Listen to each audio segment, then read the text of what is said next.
Hey there, welcome to episode number 3 of Parenting Hacks. I am your host, Dr. Yanina. Thank you so much for joining me today. And as you know, this is a very short video in which I share with you 1 or 2 parenting hacks, tips or strategies on how to parent our children, especially our preteens and teens.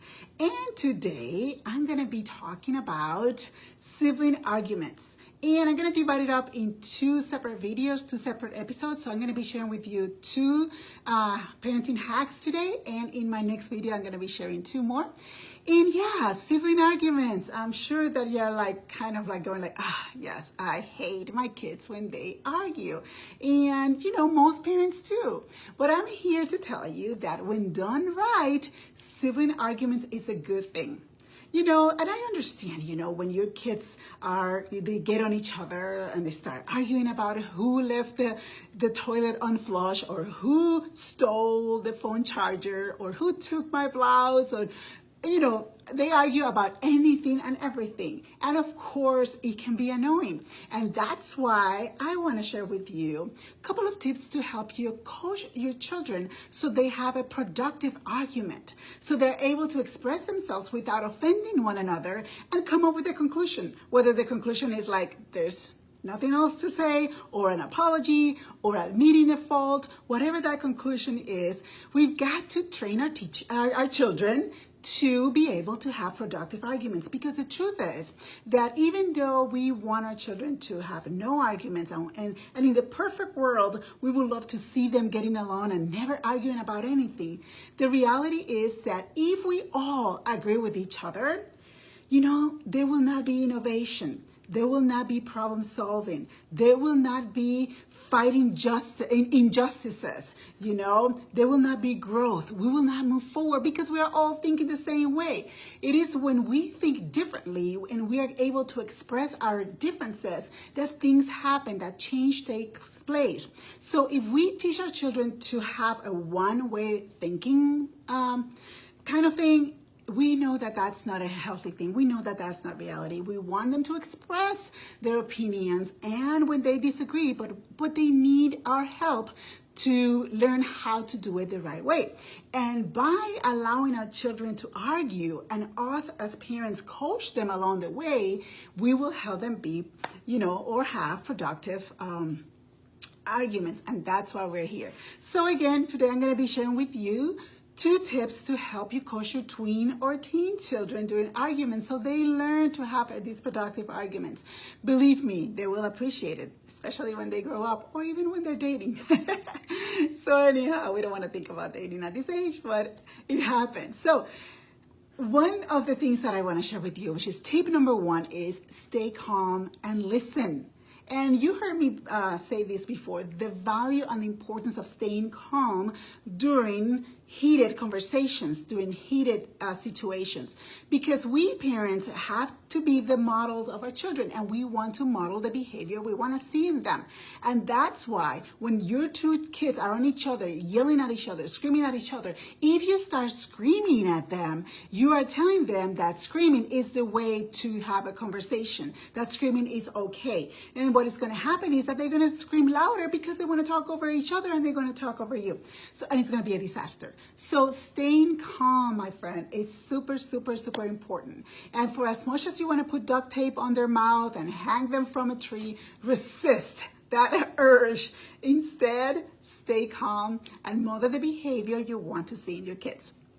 And another thing that I want to say under this tip, under this hack, is the value of avoiding taking sides. Even if you know who is the guilty one, even if you know who started the argument and who is wrong, avoid taking sides. You want to give them an opportunity to express what their perspective is, their point of view, and you want them to, say what they have to say and give them that respect so they can do that to their sibling and to other people. So remember, you want to teach them to admit their faults and be honest. And by you taking sides right away, you will not allow for that processing to take place, for that to happen, because they're already going to be like, see, you always take his side. You know, they always throw that bomb at you. And once they throw that bomb at you, that you always take his side or you always take her side, they will shut down and they will not listen to what you have to say.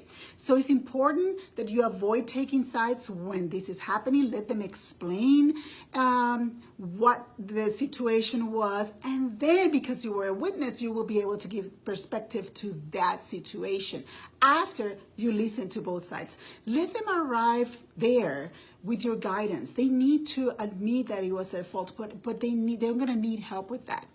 So that's tip number 1. Stay calm and listen, and avoid at all costs to put duct tape on their mouth. No. Avoid at all costs to take sides, even when you know who is the guilty party. So that's number 1. Tip number 2, really quick, is if either or both children are upset and building up anger, pause the argument for a moment. You know, when things are getting too heated, they're talking over each other, pause the argument right there. Bring up the rules that they're breaking, you know, and I'm gonna, I'm sure you have set some rules in your house. And like, for example, you can say, we cannot continue this conversation if you keep talking over your sister, right? Just bring up what they're doing wrong, and just bring it up to them in a calming, nice way. Maybe you wanna say, since you're yelling or you're screaming, I cannot understand what you're saying. Maybe if you lower the tone of your voice, I will be able to understand and I will be able to hear you better, right? Screaming is not necessarily the right way of talking, because it's hard to understand when you're doing that. So let's just tone down our voices. Let's have indoor voices, and then we can continue this conversation. I want to hear what you want to say or what you have to say. But if you are screaming or if you're yelling, it's just not possible. You need to calm down, and I will be all ears to you. So ask them to take a breath. Take a second to take a breath and lower their voice and remain calm. And then resume the conversation. Meaning you can say something like, now that we are talking to each other and we are, we're conversing, let's go back to our conversation. Now that we are calmer, let's go back to our conversation. Again, you are coaching them. You're giving them the right strategies in order for them to be able to have a conversation or have a productive argument. So you're giving them the tools. You're coaching them.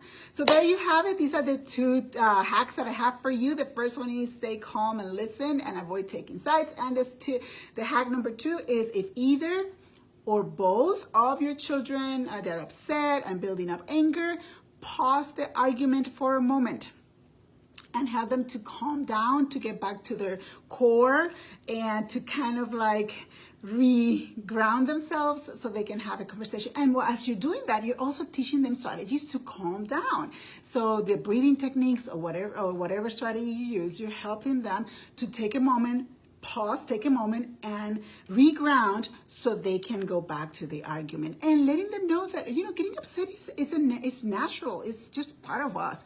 What is important is how to control that anger and how to calm ourselves down so we can get our point across. And that's what you're teaching your kids. So next week, I have 2 more parenting hacks under this topic on how to, teach your children to have productive arguments, because they need these skills, mom and dad. You need to let them have arguments, but it's your responsibility to coach them along the way so they do it right. So in the meantime, if you don't want to wait until my next episode, I invite you to request a copy of my guide that is tips to help your tween or teen to have productive arguments. And in that guide, I share all the tips that I'm going to be sharing the ones that I shared today, the ones I'm going to be sharing in my next episode, and more. I also share with you important boundaries that you want to teach your children so that they can engage in productive argument.